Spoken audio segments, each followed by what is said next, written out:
Hi, all. Welcome to Radiant Guidance. This is going to be the temporal waves, the cosmic weather for May 2024. My name is Molly. If you're new to my channel, I'm an astrologer and I put out these monthly forecasts in addition to other educational offerings around the topics of astrology and how it relates to our personal growth, understanding our gifts, understanding timing, and being in flow and harmony with nature. So, if you're curious about personal transit understandings, my monthly forecasts are, of course, very general, but we're looking at the collective energies. But if it piques your interest and you would like to work with me personally to understand the phase cycles of life you're currently in and how these movements are affecting your natal chart, then do not hesitate to reach out. I have my info in the description below. But without further ado, I go over not just the key dates for May, but also the days of intensity, the days of harmony, and the main energetics of the month from an archetypal lens so that you can have greater awareness as you navigate life. And for your planning purposes, because one of the most useful applications of astrology is for our health, wellness, and abundance. And many ancients took advantage of this knowledge. They had astrologers and they paid attention to these patterns for their benefit. The month of May in general is a very creative and fertile, I would say. It's spring. We have arrived in Beltane and this period where people are thinking about planting and growing things. So we made it through April where, man, we had eclipse portals. There was a very intense Mercury retrograde, no matter which zodiac you kind of spin it. I will put the disclaimer that I am from the West, obviously. I'm a Westerner, and I grew up studying Western or tropical zodiac. But as I've cultivated my studies, I began studying the ancient systems, Vedic astrology, and even Hellenistic astrology, which is the root of Western astrology.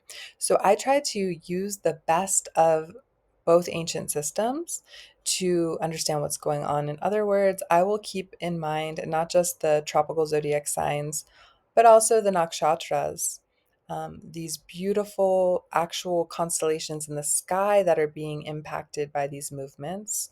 And they give us auspicious activities to consider under these certain days. And so I utilize both with the wisdom of Western astrology because, of course, it's inclusion of the outer planets. But I like to look at the nakshatras, and I also believe that the planetary aspects are the main cohesive thing behind every system. And so my reports really focus on the planetary aspects and the days where we have more stressful aspects and the days where we have more harmonious aspects, as well as the configurations that are central to the month ahead. So no matter what zodiac you use, these are the themes playing out. So this past Mercury retrograde was really difficult, I found, and I don't know if you found it to be too. I usually get very creatively inspired during Mercury retrograde. I have Mercury natally retrograde in my own birth chart.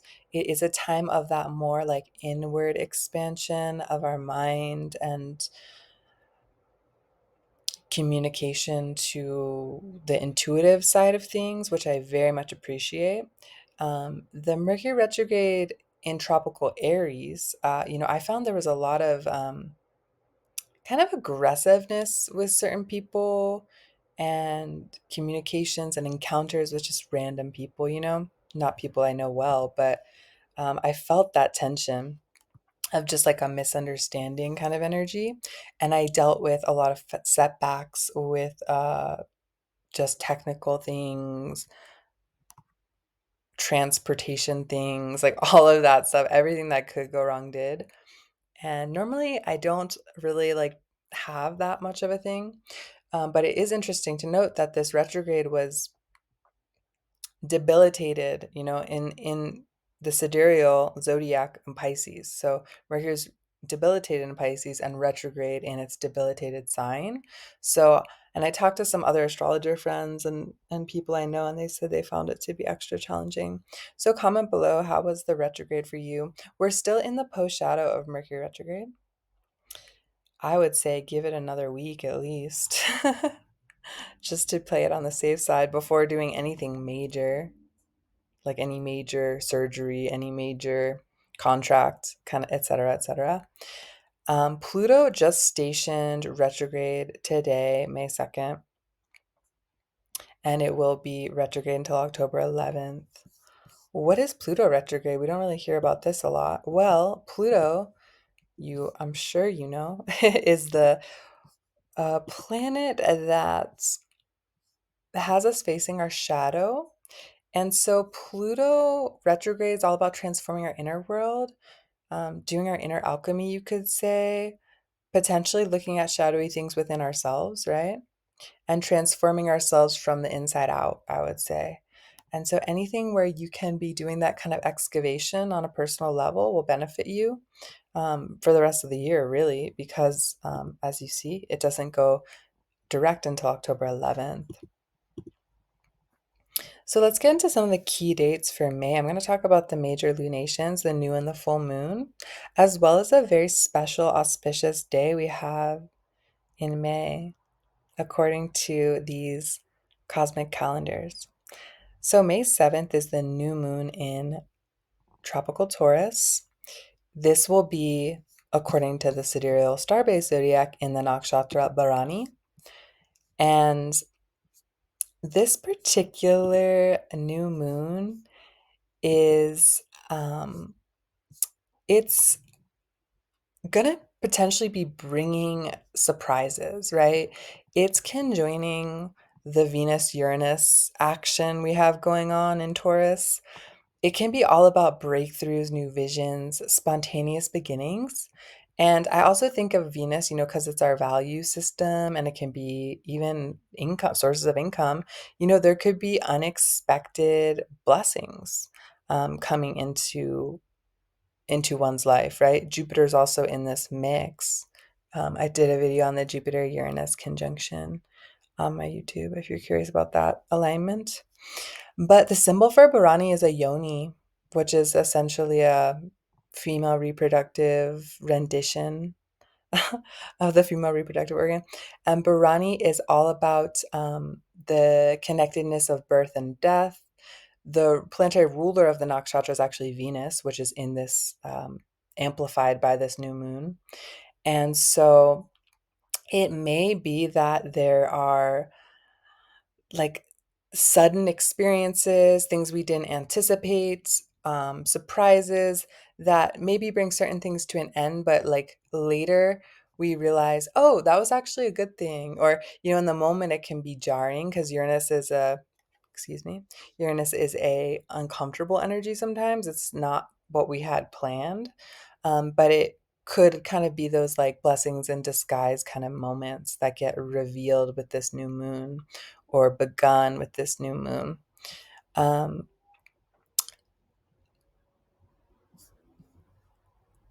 what is Bharani auspicious for? Did I write that down? I'm not sure I did. Let me look it up real quick. The favorable activities for Bharani. So it is, oh, it's good for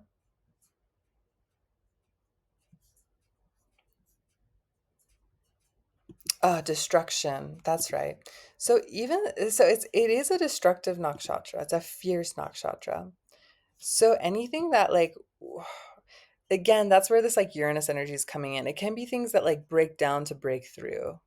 It's good for literally like if you're building something, like breaking the ground and doing the demolition that needs to take place before you build the thing. So it can be bringing this energy of like potentially endings, that is, with that death rebirth theme, but then in order to like put you on a new road. like it was necessary, if that makes sense. So try to see the light in things if they are coming to a surprising end or halt. And it's also good, though, for anything auspicious, for anything where you are um, wanting to overcome something, like destroy it. And what would you want to destroy? Well, like an illness, for instance, or bringing a court case to like litigation, defeating an enemy. That's kind of like, because it is this like kind of more destructive energy, but it's like, think of where destruction can be a positive thing, right? Breaking things apart to get to something more clear. On the 10th, we have a very auspicious day according to the Vedic calendar. Now, this would be a auspicious festival called Aksha. I don't speak Hindi. I apologize. Akshaya Tritiya. Um, so sorry if my pronunciation is horrible, but this is considered one of the 3 lucky days of the year according to the Vedic calendar system, where they would do festivals, and of course, it's all connected to positive, or what is seen as um, favorable celestial alignments. And so, with this particular day on the 10th, it's the never diminishing third lunar day, and it basically occurs every year. And it's considered to be a lucky day. They would devote in Hindu culture to Lakshmi, the goddess of abundance and fertility. It was in mythical significance seen to be the day that the Ganges, the sacred river, started flowing.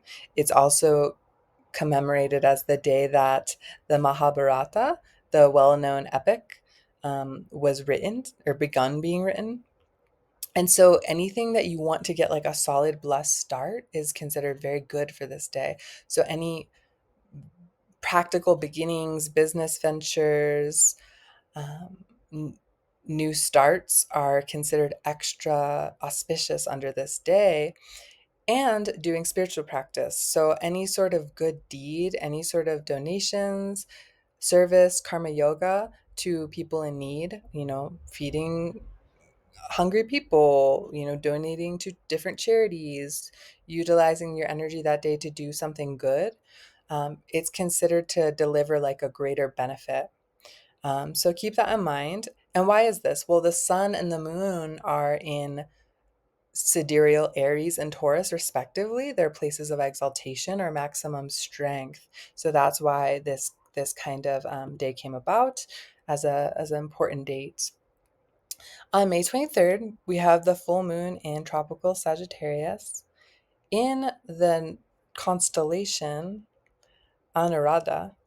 And the full moon, I won't sugarcoat it, is a little more of a day of intensity.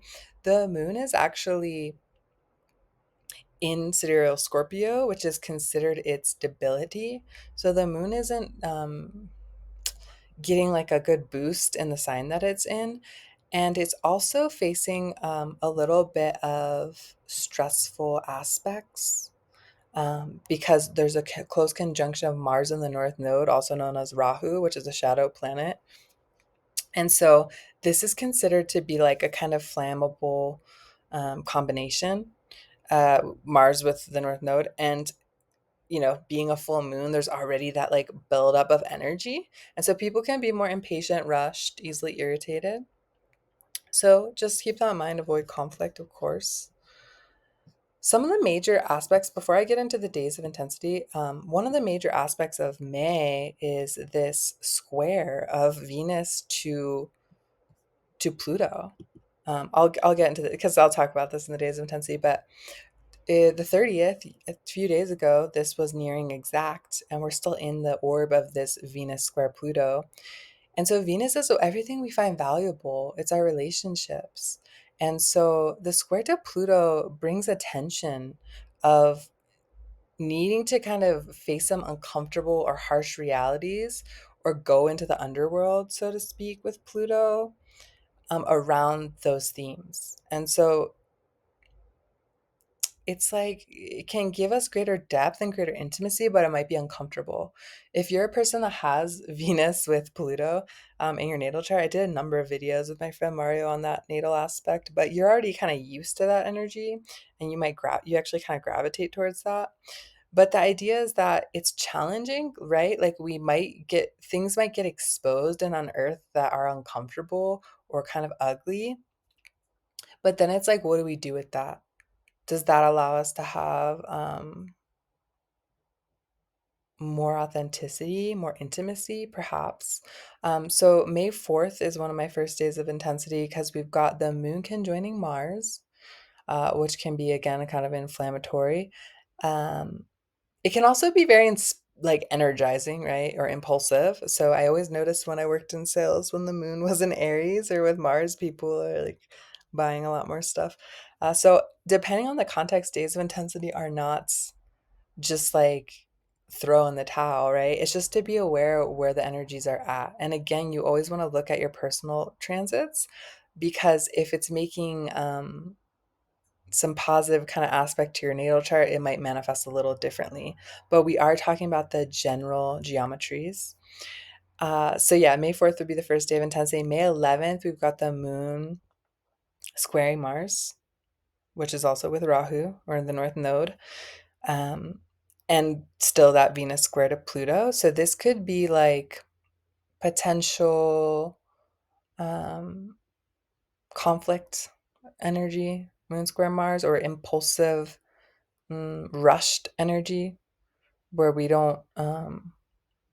can't slow down. So it's like if you kind of just slow down on those days and like process before reacting, that can be very helpful. On May 13th, we've got a moon opposite Pluto and then the moon squaring Venus Uranus that are conjoined or close to conjoined. So moon Pluto days, just more of that kind of like under the surface energy bubbling, right? On May 14th, we've got the moon squaring Venus and Uranus. So it's kind of a spillover from the 13th. On May 19th, moon is opposing Chiron, the wounded healer, conjunct Mars. That's an aspect that can definitely be bringing light to some of our inner wounds and sensitivities and vulnerabilities. Um, could be an energy of feeling hard on oneself potentially, or just not quite as confident. The moon also squares Pluto this day, and that Mars Rahu configuration, connection, conjunction. So yeah, that was definitely what I would consider kind of a tense spread. And then on May 27th, we have the moon conjoining Pluto, squaring Uranus. That could be kind of like unexpected conflict that arises out of nowhere. You know what I mean? So just keep these things in mind. Again, days of intensity are, we work with the energies no matter what. But if you plan things with the public, you work in a very like uh, people oriented way, it can be helpful to know what energies are afoot and what people are feeling. Let's get into the days of harmony, and I will highlight the nakshatras that the moon is in each of these days of harmony because it'll tell us about what activities are especially beneficial under these very flowing aligned days. So on May 7th, we've got the new moon that we are already kind of discussed with those unexpected potential blessings coming through, those new starts that we see something in a new way. We're connected to our higher truth and authenticity with the Venus, Uranus, Jupiter action. And it's an exalted new moon according to the tropical zodiac in Taurus. And with Uranus, it's the energy of like the parts of us that are a little different, right? Things that are a little ideas that are a little different, that kind of come from a very cosmic place. And so we might just get these like sudden downloads on this day. We might get that new fresh perspective of like if the past month of April you've been going through something, you can like see this new fresh start that wants to be emerged out of that fertile soil of what you composted. So that's kind of the vibe. Um, on May 10th, we have Jupiter sextiling Neptune. This is a very spiritual energy. Jupiter's guru. Neptune is the collective unconscious. It is the thing that connects all of us. It's spirituality, transcendence. And it's this very auspicious day for doing spiritual practice. So, whoever you pray to, whatever karma yoga you do, whatever you view as like making a positive difference, do it today. Moon sextiling Venus as well. What a beautiful aspect. The moon kind of rejoicing in that sensuality of Venus. And in general, we have Jupiter in Taurus, Venus in Taurus. Like there's so much Taurian, earthy, embodied energy throughout May that is like a nice reprieve to some of the energies that were going on in April. And on May 10th, what is the nakshatra the moon will be in?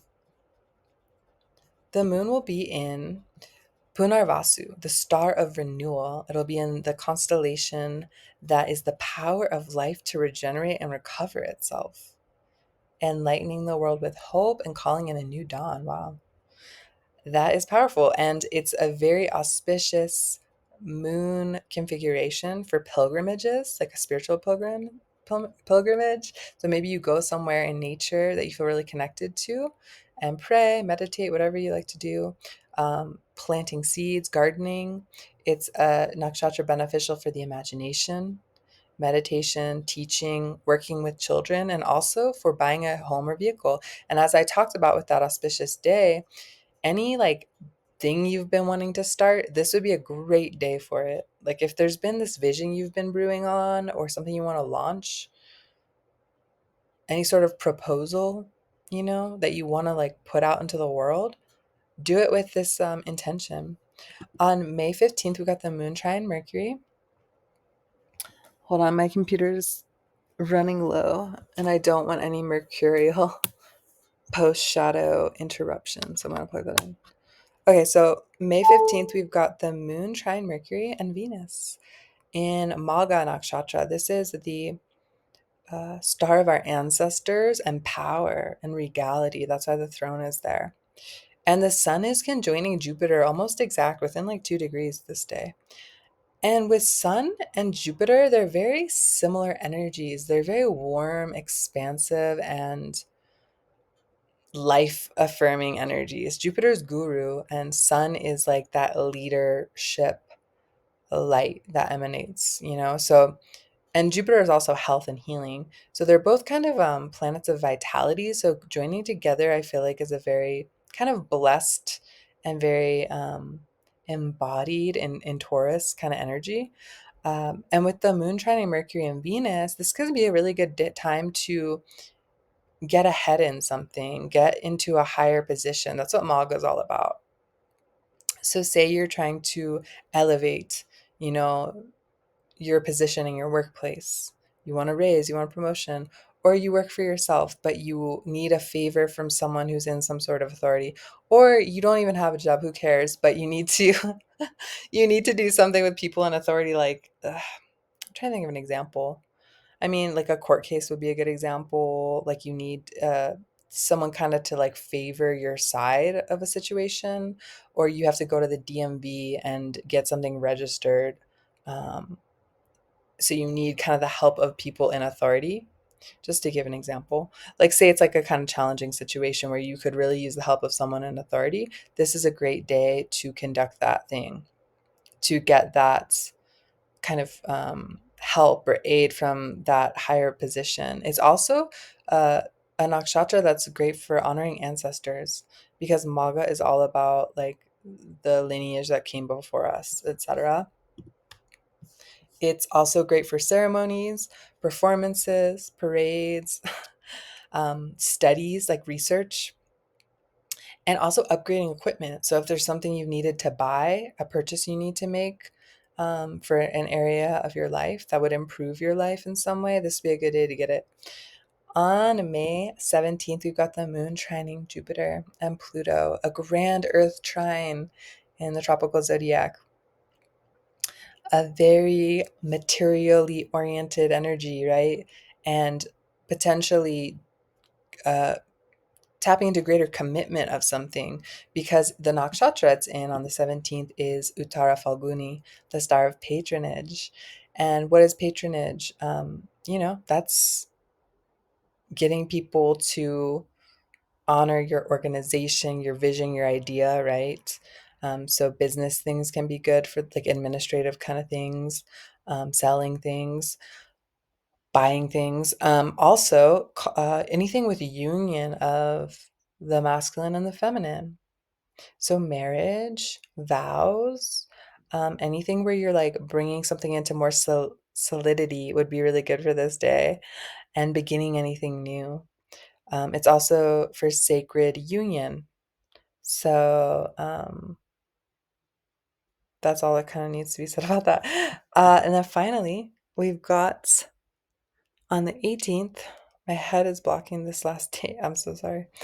On the 18th, the moon is trining Venus, conjunct Jupiter and Uranus.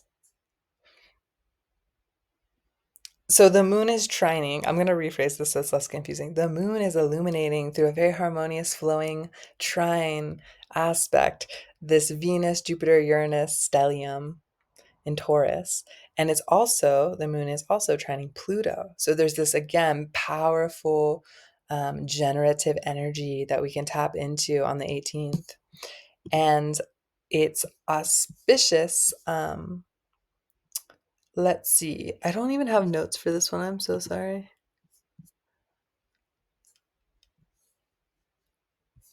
Oh, it's in Hasta Nakshatra. I apologize.